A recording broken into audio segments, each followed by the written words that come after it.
আজকে তো তিয়ান পার্কে ব্যায়াম করতেছিল 502 মনে হচ্ছে তো এবার বডি বানিয়েই ছাড়বে। আরে এমন করলে তো আরো 1000 পুশ আপ আমি দিতে পারবো। এই সরে যাও, তোমার গা থেকে গন্ধ আসতেছে। আর তখনই তো ওখান থেকে একটা মেয়ে যাইতেছিল। দেখ ভাই তোর ক্রাশ যাইতেছে। আরে শয়তান চুপ থাক, কথা বলবি না। বোন তুই কি আগের জন্মে ভূত ছিলি? আরে কি বলিস? ঠিক তখনই তো তিয়ান আমার চুলটা খুলে দেয়। এই তিয়ানের বাচ্চা, তুই আমার চুল খুলে কেন দিয়েছিস? তোকে যে কি করি আজকে। এর পরের দিন যখন আমি স্কুলে যাই সেখানে তো তিয়ান ছিল।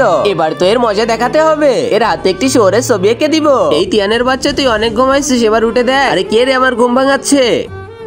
এই তিয়ান, আমি শুনেছি তুমি নাকি অনেক ভালো গালি দিতে পারো। হ্যাঁ চলো তাহলে তোমাকে কিছু আমি শিখাই দেই। আর এই মেয়েটার তো কোনো একটা ব্যবস্থা করাই লাগবে। এরপরে যখন আমরা দুই বান্ধবী বাইরে ঘুরতে যাচ্ছিলাম ঠিক তখনই আরে দেখ ওরা দুইজন ওখানে কি করতেছে। তিয়ান আমি তোমাকে অনেক ভালোবাসি, কিন্তু সরি আমি তো জিনিকে ভালোবাসি, তোমাকে না। ওই কথা শোনার পরে তো আমি অনেক লজ্জা পেয়ে যাই। দেখ শুনলি, তোকেও ভালোবাসে। আর সেখানে জিনিকে দেখেও তো আমি অনেক লজ্জা পেয়ে যাই, তাই ওখান থেকে চলে যায়। এবার তো আমাদের প্রপোজটা করেই দেওয়া উচিত। আর আগে মহান আল্লাহকে তুমি ভালোবাসলে লাইক এন্ড সাবস্ক্রাইব করে দাও। আর পার্ট 2 দেখতে চাইলে অবশ্যই কমেন্টে পার্ট 2 লিখো।